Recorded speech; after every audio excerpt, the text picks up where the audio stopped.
Buenas tardes a todos. Yo también me voy a parar porque ya nos dijo Arlet que se aprende en movimiento. Entonces, si me quedo sentado no aprendo yo. Yo vengo a contarles algo en realidad. ¿Quiénes somos? Lo cual ya en sí es una emoción, porque creo que todos deben sentir lo mismo que yo, que hemos recibido mucha, no solo información interesante, sino una alimentación de sensaciones,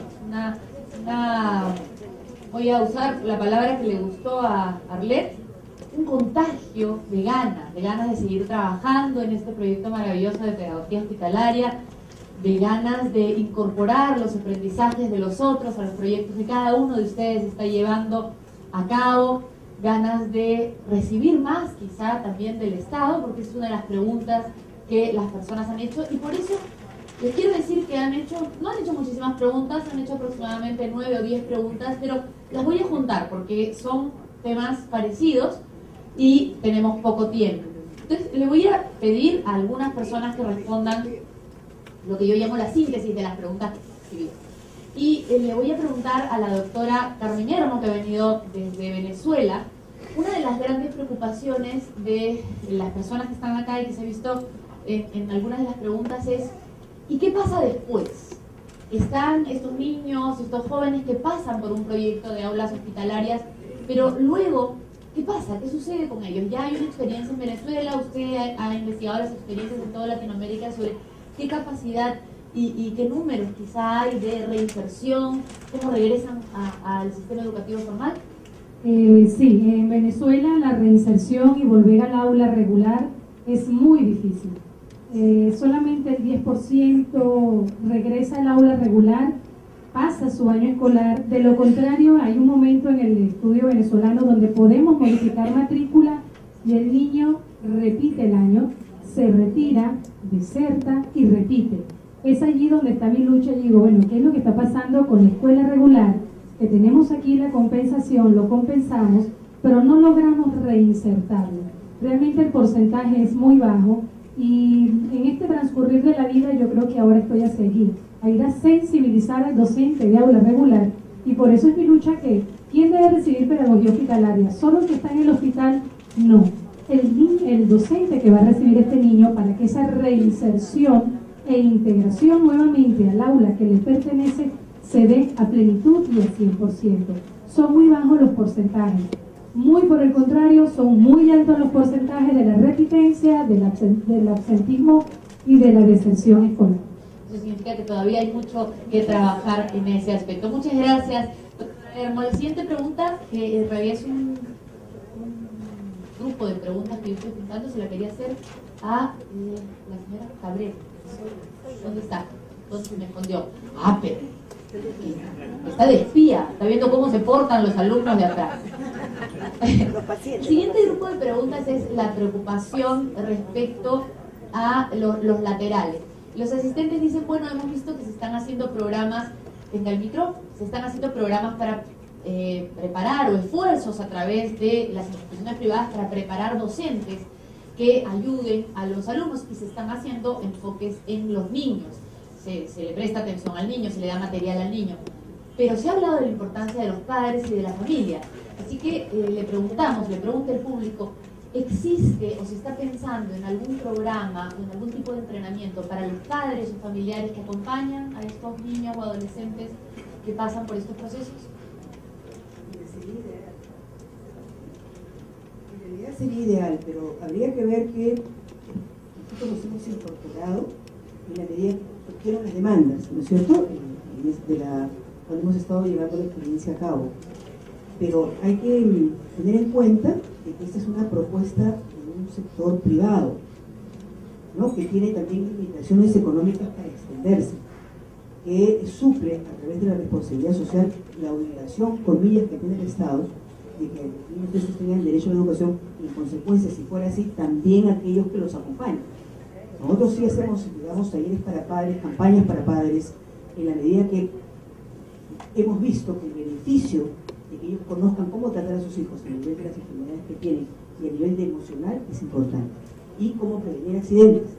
ya es una colaboración también para la cuestión del sector salud, porque si los niños no se enferman, no tienen esos accidentes que decía que en dispositivos caseros, no prevenibles, producto de un cuidado más prolijo, no llegarían tanto a los hospitales.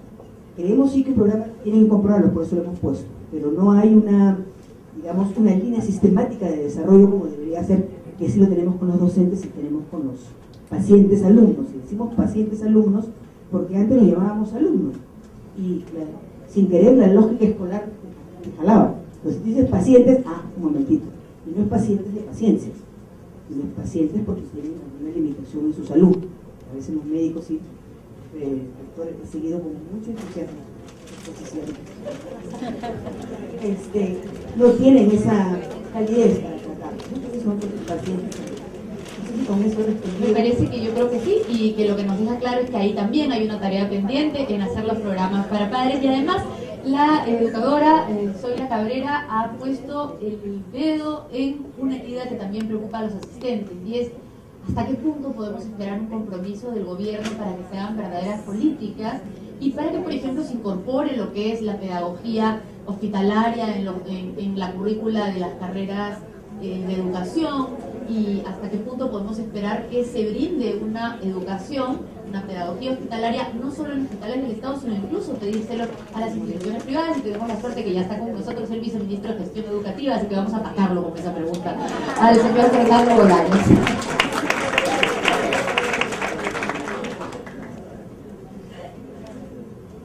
¿Qué podemos esperar? En resumen, ¿qué podemos esperar?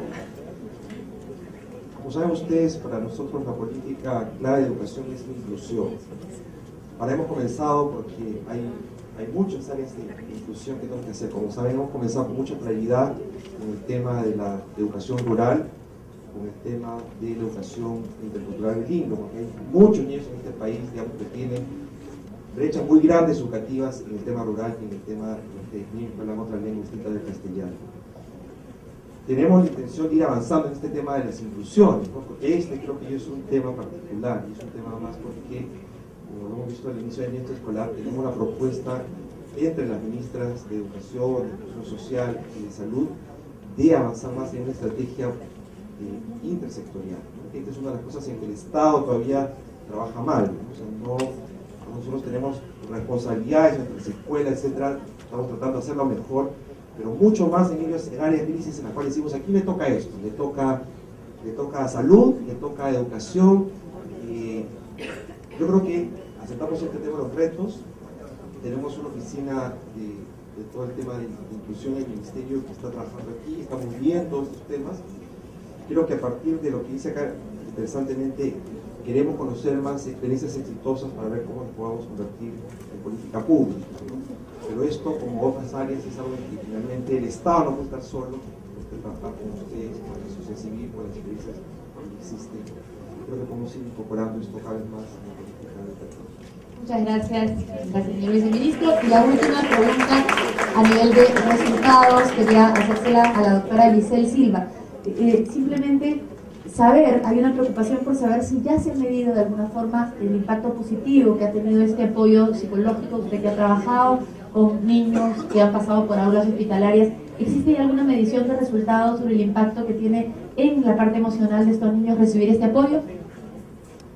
Bueno, hemos hecho esta investigación que les comenté en la mañana sobre las vivencias de los niños hospitalizados, que tiene una metodología cualitativa, y con esta metodología, que es tan válida como una metodología cuantitativa, hemos podido ver desde la propia voz de los niños, desde la propia voz de los docentes y del personal de salud y de los padres, porque estos actores los entrevistamos, el impacto positivo que genera a nivel, digamos, de sus experiencias, de sus emociones, y cómo ellos también vinculan este bienestar con una mejora en general en su salud, en su bienestar, en términos generales. De hecho, que es un reto en nuestro país generar investigación con mediciones también cuantitativas para que se puedan, ¿no es cierto?, vincular ambos enfoques, acerca de cómo la educación hospitalaria genera impactos también, por ejemplo, en el tema de mejoras concretas, ¿no? Hay algunos estudios bastante aislados que se han hecho en las facultades de medicina acerca de cómo, de pronto, más bien al contrario, ¿no? La depresión en los pacientes implica muchos más días de hospitalización, por ejemplo. Entonces, ese tipo de estudios, como digo, aislados, los han hecho otros investigadores, pero creo que es un reto todavía y un campo muy lindo para poder todos involucrarnos en ello. Muchas gracias a la doctora Silva. Vemos que hay muchísimos retos, pero que también han habido muchas experiencias de avance. Vamos a hacer un cierre con la doctora Teresa Tovar, que viene de la Mesa de Diálogo y Acción Conjunta por la Educación Inclusiva. Me invito a pasar a la señora Teresa Tovar para que nos haga las palabras de cierre y digamos algo así como juntar todo lo que hemos escuchado esta mañana. Bueno, yo lo que quiero decir primero es que yo también he aprendido muchísimo. O sea, ha sido una jornada muy rica, donde hemos aprendido, como ha dicho Arlet, como ha dicho Soledad, sintiendo, pensando, apasionándonos por las tareas que nos están convocando a todos, ¿no? Y lo que voy a tratar de resumir, obviamente no va a resumir todo, ¿no? Sino va a resumir un poco mi lectura, pero espero que sea de utilidad, ¿no? Yo estaba pensando desde ayer, porque desde ayer ya hemos empezado a compartir las distintas ponencias, que hay como 4 grandes temas que yo quería compartir con ustedes, ¿no? Una primera es, creo, la convicción sobre el derecho a la educación de este grupo de población, que son los niños que están en condición hospitalaria, ¿no? Creo que esto está, de acuerdo también a lo que acaba de decir el viceministro, en esta apuesta de inclusión. Y creo que esta apuesta de inclusión es una convicción y es un derecho.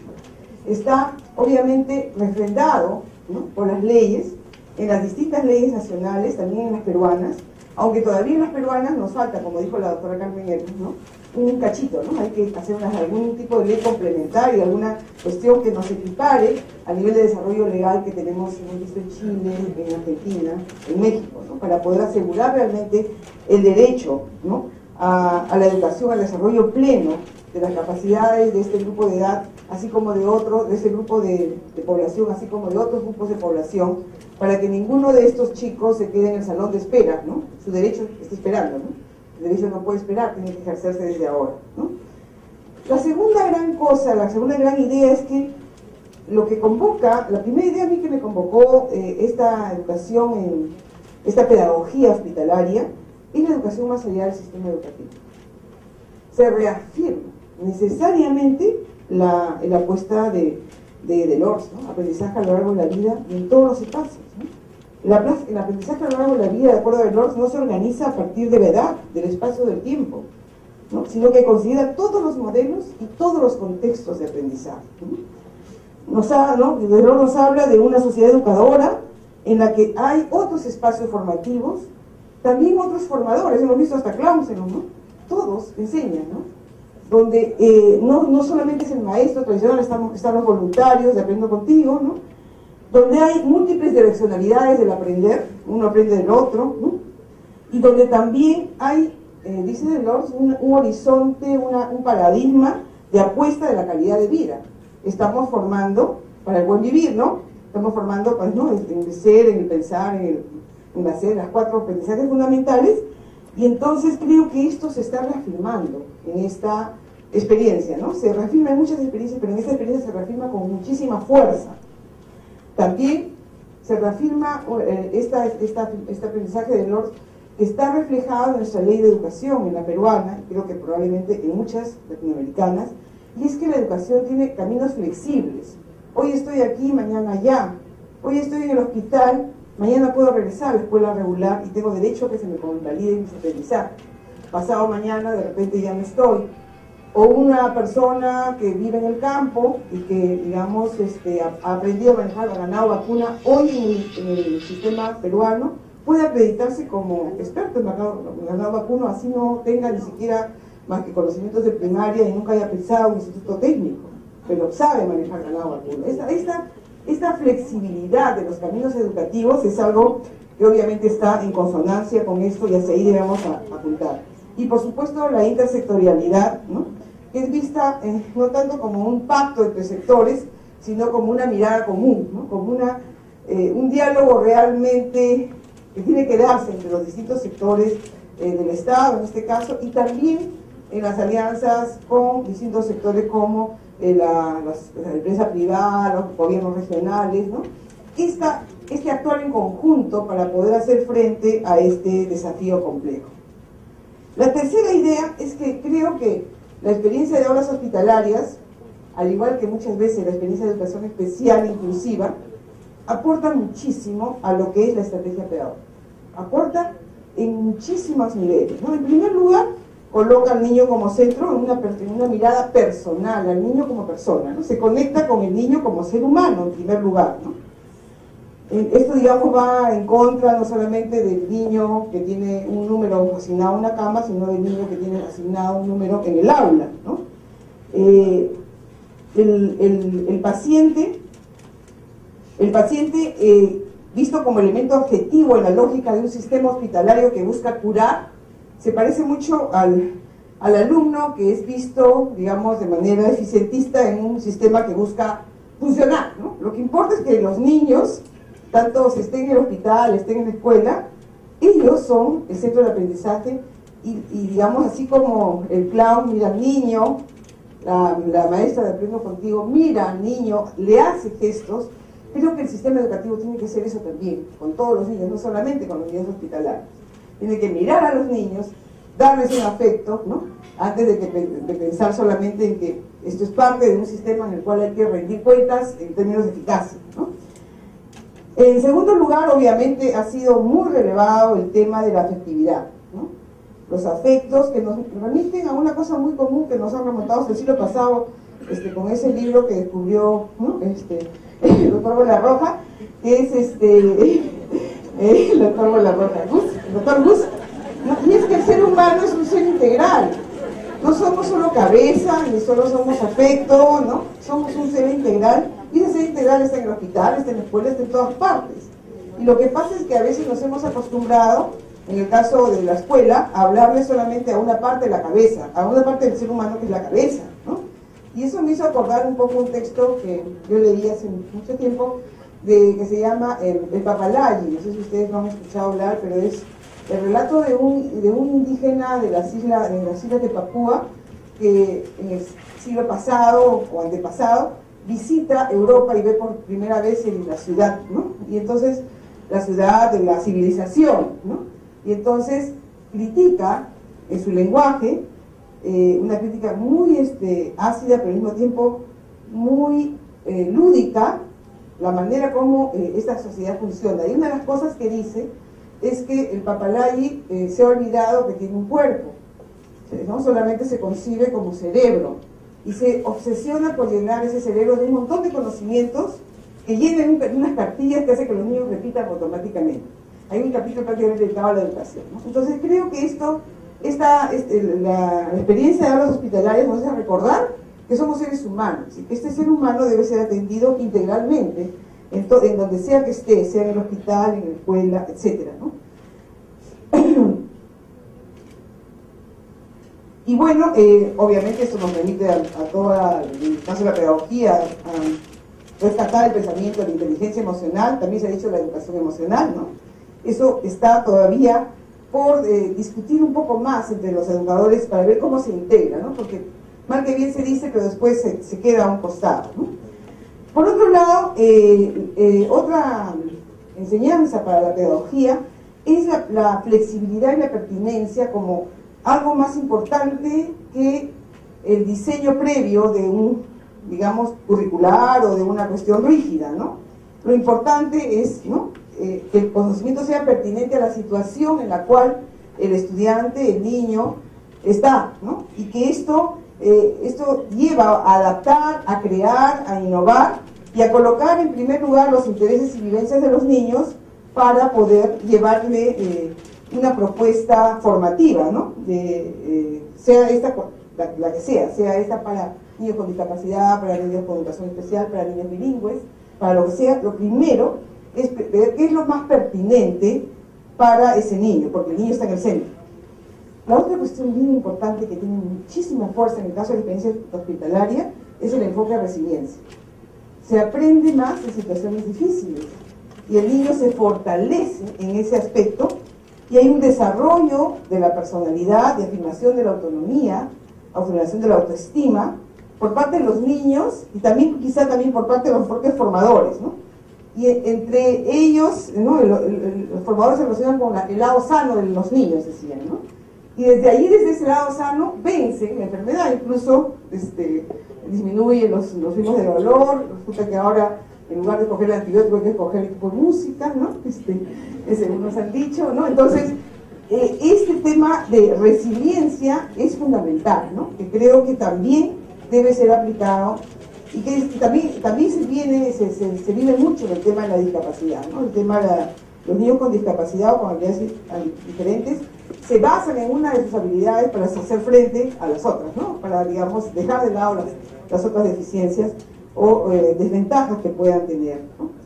Y que también se relaciona con algo que es muy importante, ¿no? Y es que los niños son en primer lugar niños, ¿no? O sea, son personas, como se dijo, no son discapacitados, hospitalizados, no son retrasados, ¿no? O sea, esa adjetivación tiene que ser dejada de lado en cualquiera de las circunstancias en que los niños se encuentran. Son niños en condición hospitalaria, ni siquiera hospitalizados, porque también ahí están, ¿no? Con discapacidad, niños con hablas, con lenguas amazónicas, ¿no? No son niños indígenas, ¿no? Niños que viven en contextos rurales, pero en primer lugar son niños, son personas, ¿no? Y este reclamo creo que tiene que ser hecho con mucha fuerza. Por supuesto, ¿no? Otra enseñanza fundamental ha sido el clima de aprendizaje, ¿no? Obviamente, ¿no? Las aulas que hemos visto son muy atractivas, muy motivadoras, ¿no? Hay un tejido de afectos, motivación, estímulo, relación personal, gesto, todo eso junto en las aulas hospitalarias, ¿no? Y que deberían estar en todas las aulas, digo yo, ¿no? ¿Por qué tiene que estar solo en las aulas hospitalarias? ¿Por qué el aula hospitalaria tiene que ser así y las aulas, ¿no? El resto de aulas tiene que ser seria, ¿no? Entonces, acá hay un dibujo de Tonucci que lo tengo acá, no pueden ver ustedes, pero hay dos niños que están sentados en una carpeta y dicen, uno de ellos dice, yo creo que se podría aprender sin tener que odiar lo que estudiamos, ¿no?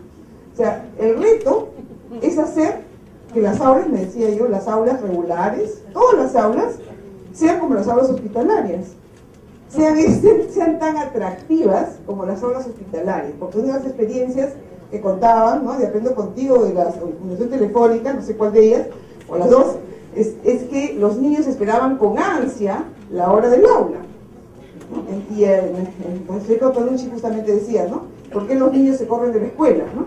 No queremos que corran a la escuela, porque la escuela es atractiva, ¿no? ¿Y qué pasa? Que esta pedagogía hace entrar en el aula y en la escuela y en el espacio de aprendizaje elementos que han sido de alguna manera expulsados por una mirada tradicional o que han sido cercenados o recortados. El juego, que fue confinado al recreo. El afecto, que no se concibe en una mirada cognitiva. El ritmo personal, porque un ratito todos tienen que avanzar juntos. La innovación, porque un ratito no me compliques, que yo tengo mi plan de estudios, ¿no? Entonces, todas estas cosas han entrado a jugar, y al entrar a jugar favorecen el aprendizaje. Y entonces juntan cosas como, por ejemplo, el juego y el aprendizaje para los jóvenes o los niños que entran a las redes sociales, usan Facebook, están felices, ¿no? De repente en las horas de clase habría que jugar un poquito con eso, ¿no? Hacer entrar un poco sin miedo el Facebook, porque de ahí se están comunicando con otros y de repente a partir de ahí aprenden mejor que con el plan lector, no sé. Habría que ver, no sé, lo que importa es que se comuniquen, ¿no? Que se expresen. ¿Y qué importa si es con Facebook o con cualquier cosa que ellos quieran? ¿No? O sea, ese tipo de vínculo, ¿no? Debe ser dejado a la iniciativa, obviamente, de un equipo docente que lo pueda pensar y repensar y mejorar, ¿no? Entonces, todos los elementos que ha señalado, por ejemplo, Zoe, la pedagogía lúdica, personalizada, flexible, vivencial, multigrado, a eso le podemos añadir los que aporta la educación bilingüe intercultural, que también son multigrado, contextualizada, etcétera, los que aporta la pedagogía de educación especial, inclusiva, que es la educación valorativa, igualitaria, integradora, con altas expectativas de aprendizaje, que esperan lo mejor de cada niño, etcétera. Y todos estos elementos deberían estar en todas partes, ¿no? Y esto se expresó en una frase que fue citada por una de ustedes, que dijo: ustedes son las mejores profesoras, refiriéndose a las profesoras hospitalarias, las mejores profesoras que he tenido, así que sigan enseñando como me enseñaron a mí. O sea, siguen enseñando en todas partes como me enseñaron a mí. Creo que esto lo dijo una niña y esta es la verdad que esta es la idea que más me ha impactado a mí, ¿no? Porque creo que los mejores docentes están en las aulas hospitalarias, están en los centros, en los ADANES, están en aquellos sitios donde se está atendiendo a niños en condiciones difíciles, donde están teniendo que poner en juego un montón de recursos y todos estos elementos de pedagogía entran a jugar. Así que si el Ministerio de Educación necesita formadores y formadores, de repente podría recurrir a los docentes de educación especial, a los docentes de aulas hospitalarias que saben muy bien cómo enseñar, no solamente a esos niños, a cualquier niño, ¿no? Y lo mismo, los mejores aprendizajes también a veces se están produciendo en estos espacios, ¿no? La imaginación, el placer de aprender, la exploración, la afirmación personal, la comunicación libre y creativa, etcétera, se están dando allí. Entonces, tenemos que tener en cuenta todo eso, ¿no? Y finalmente, bueno, el rol de la tecnología, ¿no?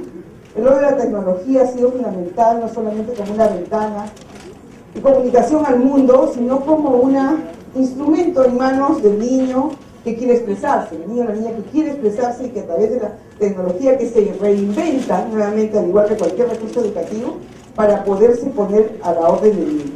Finalmente quisiera yo plantear unos 3 o 4 retos al sistema educativo, que para poder alimentar, este sistema educativo se alimente y también se refuerce y haga uso de todos estos recursos, ¿no? Bueno, la primera cuestión que está pendiente en nuestro país sería la posibilidad de certificar las capacidades adquiridas en las aulas hospitalarias, es decir, que los niños que adquieren determinadas capacidades, ¿no? Y que puedan después convalidarse en el sistema regular para que estos niños, en caso que regresen a la escuela, puedan ingresar, pues de repente ya no al mismo grado donde estaban, sino a otro grado donde correspondan, ¿no? Esa es una primera cuestión que estaría pendiente en nuestro país, ¿no? En segundo lugar, bueno, encontrar algún lugar, ¿no? En las políticas y en el esquema del sistema educativo a las aulas hospitalarias que todavía no lo tienen, ¿no? Entonces, como lo tienen en otros países. En tercer lugar, creo que se requeriría prestarle más atención a los docentes de aulas hospitalarias y darles un reconocimiento, digamos, con un nivel de reconocimiento me refiero no solamente valorativo, sino un reconocimiento como formación especializada, como es saber formación especializada, ¿no? De docentes de aulas hospitalarias, así como los hay docentes de aulas especiales, ¿no es cierto? Entonces, estos necesitan ser certificados en aquello que han aprendido a hacer también. Otra cuestión fundamental, quizá faltan dos, sería que la educación hospitalizada necesita un nexo con el sistema educativo, pero que sea un nexo como ese que trazamos nosotros con nuestros hijos jóvenes, es decir, tenemos un lazo parental, pero los dejamos en libertad, ¿no? No vaya a ser que digamos por adoptar a la educación hospitalaria le quitemos esa libertad con la que ha hecho, y digamos, que vemos que sea igualita que lo que se da en las aulas, y ahí la vamos a asfixiar, ¿no? Tenemos que ser un nexo que sea institucional, que permita que todos sintamos que vamos en conjunto, pero donde hay libertad de caminos, ¿no? Donde hay pertinencia en la respuesta educativa, ¿no? Y bueno, encima, digamos, en suma, podemos decir que la educación hospitalaria en nuestro país está pidiendo carta de ciudadanía educativa, ¿no? Al Estado y a toda la sociedad, y ojalá que esto pueda seguir avanzando con el concurso de todos ustedes y todos nosotros, que podamos seguir trabajando por esto. Y que creo que, bueno, en el foro educativo, yo vengo acá a nombre de la Mesa de Educación, de Diálogo y Acción Conjunta por la Educación Inclusiva, donde participan tanto el Estado como la sociedad civil, está el Ministerio de Educación, está la Defensoría del Pueblo, los representantes de los niños con las familias con discapacidad, los representantes del Congreso, del Foro Educativo, de la Fundación Telefónica, a quien agradecemos que nos haya congregado acá en esta oportunidad para escuchar tantas voces sintonizadas y plantear con mucha fuerza este nuevo camino. Y en el Foro Educativo nosotros tenemos una frase que decimos: la pasión por educar, ¿no? Yo diría que acá, digamos, yo he sentido con mucha fuerza la pasión por incluir.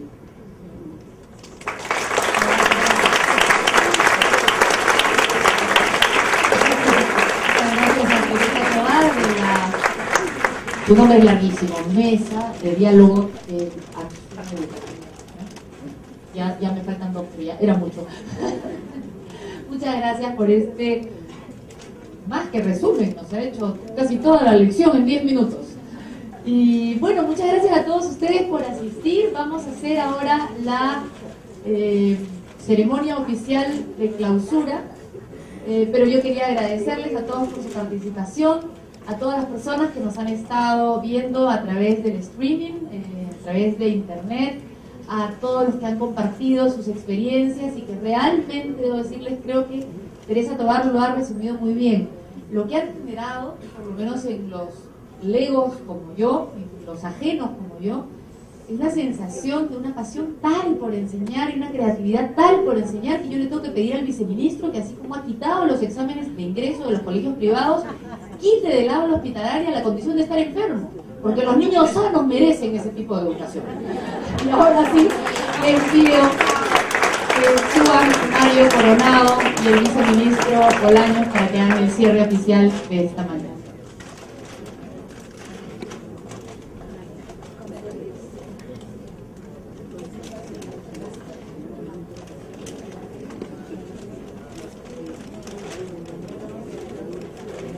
Primero que nada, muchísimas gracias a todos. Creo que la idea de esta mañana era tener un espacio de reflexión sobre una respuesta a una problemática, pero creo que más que un proceso de reflexión ha sido un proceso de inspiración. Yo creo que hay mucha inspiración y hay, sobre todo, mucha pasión en este proceso.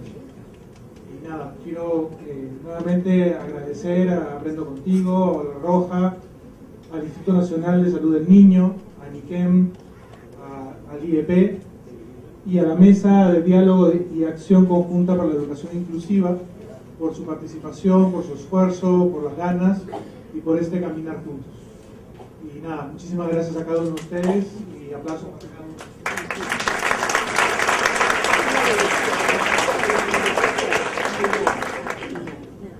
Muchísimas gracias por la invitación.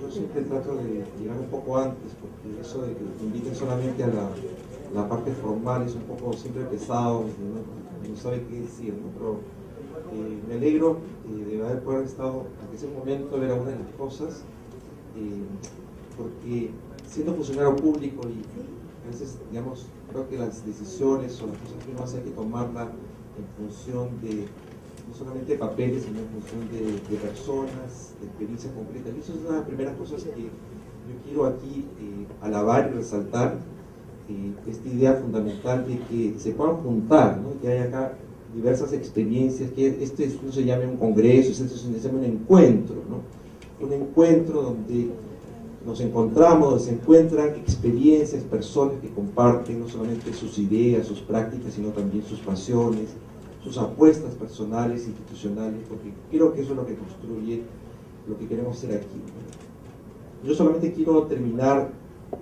diciendo que ciertamente esto es un punto crítico que tenemos que avanzar en el tema de políticas públicas, ¿no? Y cuando pensamos en políticas públicas, a veces uno piensa que es tan sencillo como que una autoridad o al Congreso o alguien, digamos, de una norma, y no es así.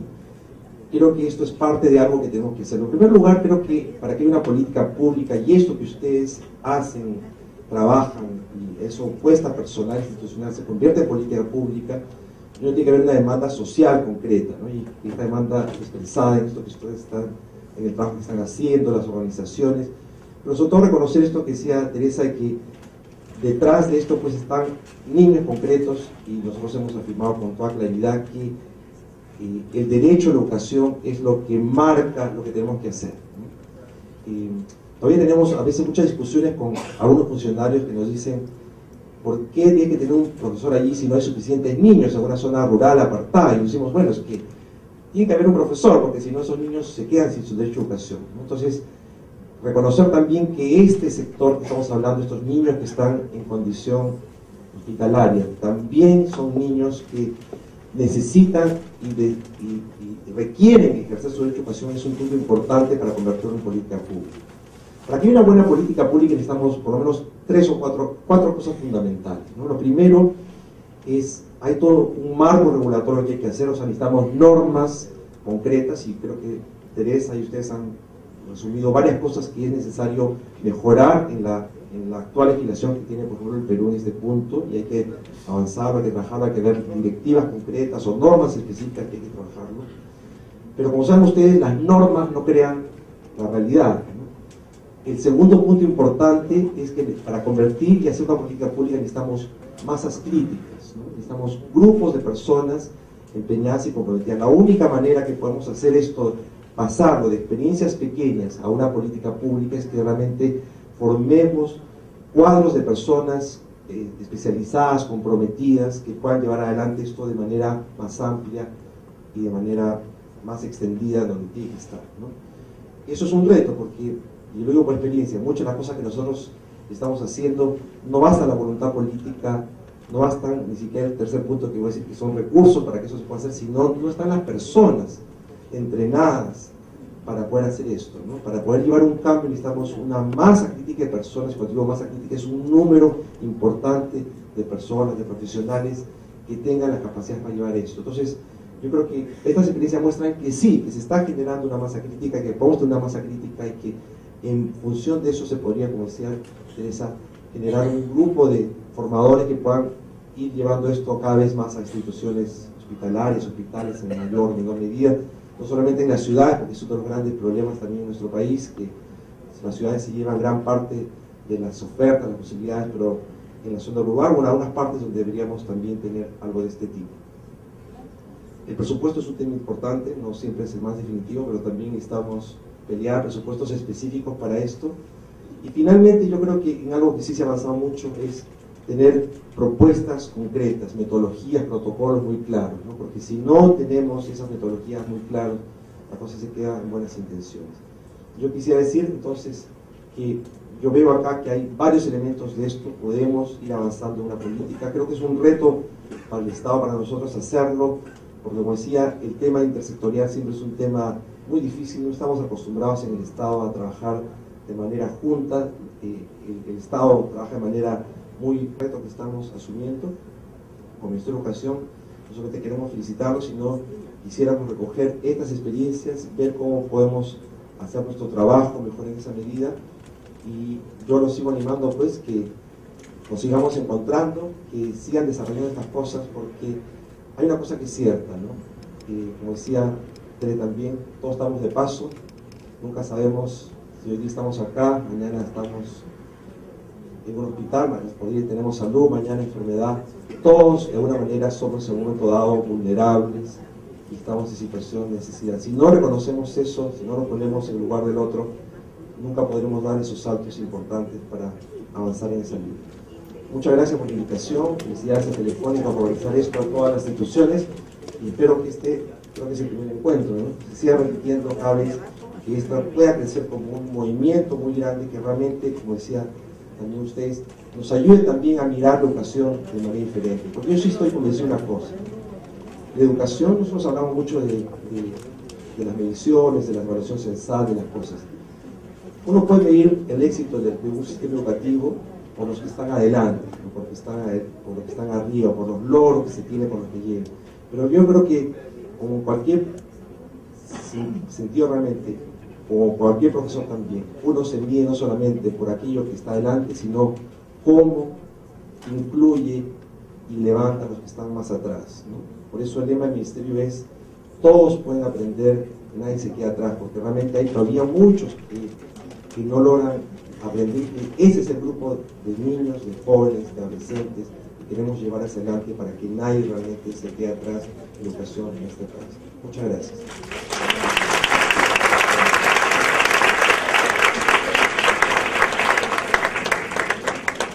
Muchas gracias, hasta luego. Hasta la próxima. Chao.